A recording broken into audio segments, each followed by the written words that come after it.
సాంశరణం స్వామి స్వామి శరణమయ్యప్ప. గురుస్వామి గారు, మన సన్నిధానంలో ఒక కన్యాస్వామి అనేది ఏంది, ఒక విధంగా ఎలా ఉండాలి, కన్యాస్వామికి ఉండాల్సిన లక్షణాలు ఏంది, అసలు కన్యాస్వామికి అయ్యప్పకి బంధం ఏంది? ఓకే నాన్న, చాలా సంతోషం, మంచి క్వశ్చన్ అడిగారు.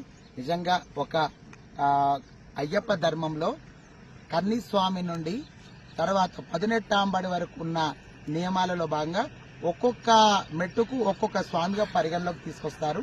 దీనిలో భాగంగా యాక్చువల్ గా అందరూ కన్యాస్వామి కన్యాస్వామి అంటారు. వాస్తవానికి కన్య కాదు, కన్ని. కన్ని అంటే మలయాళంలో మొదలు, ఆది అన్నట్టుగా అర్థం స్ఫురణకు వస్తుంది. కాబట్టి కన్నిస్వామి, కన్నిస్వామి మొదటి స్వామి. ఈ మొదటి స్వామి ఎవరైతే ఉంటారో గురు పరంపరలో తయారవుతారు.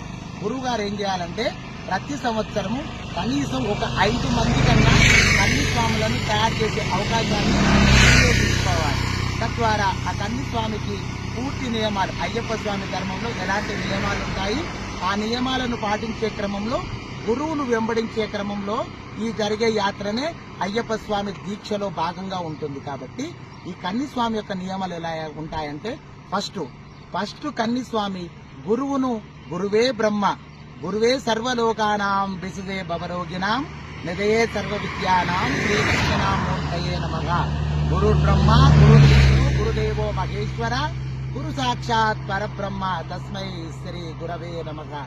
గురువును నమ్ముతూ, గురువును వెంబడిస్తూ, గురువు ఏదైతే చేస్తారో దానిని గమనిస్తూ ఈ యొక్క కన్నిస్వామి యొక్క దీక్ష కొనసాగుతుంది.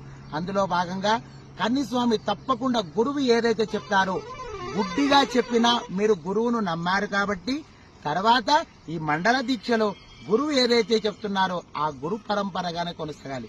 మరి గురువు చెప్పే విధానం కూడా సవ్యంగా ఉండాలి. అతను గురువుగా అనిపించుకున్నప్పుడు వారి యొక్క గురువు నుంచి కూడా నేర్చుకునే విధానం కూడా ధర్మబద్ధంగా ఉండాలి. అయ్యప్ప దీక్షలోని నియమాలానుసారంగా ఉండాలి. ఈ విధంగా గురు పరంపర కొనసాగినప్పుడు, కన్యస్వామి పరంపర కొనసాగినప్పుడు అయ్యప్ప ధర్మం విరాజిల్లుతుంది.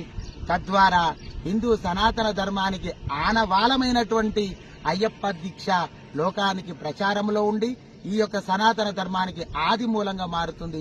అందులో భాగంగా కన్నిస్వామి ప్రాధాన్యం చాలా గొప్పతనం. ముఖ్యంగా చెప్పేది ఏంటంటే కన్నిస్వామి గురుస్వామిని ఆశ్రయిస్తూ ముందుకు వెళ్తూ ఉండాలి. ఈ విధంగా కన్నిస్వామి నియమాలు ఉంటాయండి. గురుస్వామి గారు కూడా కన్నిస్వామి నియమాలు చెప్పేటప్పుడు ప్రాతకాలంలో నిద్రలేవడం, అది కూడా బ్రహ్మీ ముహూర్తంలో అంటే సూర్యోదయానికంటే సుమారుగా కనీసము 52 నిమిషాల ముందు నుంచి నిద్రలేచి తర్వాత ఆ యొక్క సన్నిధానం ఏర్పాటు చేసుకుంటే ఆ సన్నిధానంలోనే ఆ పరిశుభ్రతను పాటించి తద్వారా స్వామివారికి నిత్య పూజా కార్యక్రమము, లఘు పూజా కార్యక్రమం గాని, అష్టోత్తరాలతో గాని, శరణుఘోషతో గాని ఈ విధంగా మరి లోకవీరం చెప్పేసుకొని పంచరత్నాకరం చెప్పేసుకొని తర్వాత మంగళహారతి ఇచ్చుకుంటూ స్వామివారి యొక్క పాదాలను నేను అహంకారం లేకుండా అహం బ్రహ్మాస్మి తత్వమసి, ఇది రానున్న కాలంలో పెద్ద సబ్జెక్టుగా ఉంటుంది. ఇప్పుడు మాత్రం అహం బ్రహ్మాస్మి అనేటట్టుగా నువ్వు రాజైనా, ఢిల్లీకి రాజైనా, తల్లికి బిడ్డడే అన్నట్టుగా నువ్వు రాజు వంటి ఆర్థిక సంపన్నుడివైనా, లేకపోతే రిక్షా పుల్లర్ అయినటువంటి వ్యక్తివైనా, లేకపోతే భిక్షగాడుగా అనుకుంటున్న వ్యక్తివైనా సరే కానీ ఇక్కడ అందరూ సమానులే. ఇవన్నీ మనం ఏర్పరచుకునే విధానాలు. కానీ భగవంతుడికి ఆత్మకు పరమాత్మకు సంబంధం ఉంటుంది. ఆ సంబంధంలోని భాగంగానే కుల మత వర్గ విచక్షణ లేకుండా ఈ యొక్క దీక్ష అయ్యప్ప స్వామి దీక్ష నీకు నాకు సంబంధం, మనిద్దరికి భగవంతుడి సంబంధంతో కొనసాగుతుంది. అందులో కన్యస్వామి ఆద్యుడు ఆరాధ్యుడుగా ఉంటారు. స్వామి శరణం. సాంశరణం గురుస్వామి, మీ అమూల్యమైన మాటలు మాకు చాలా నచ్చినాయి.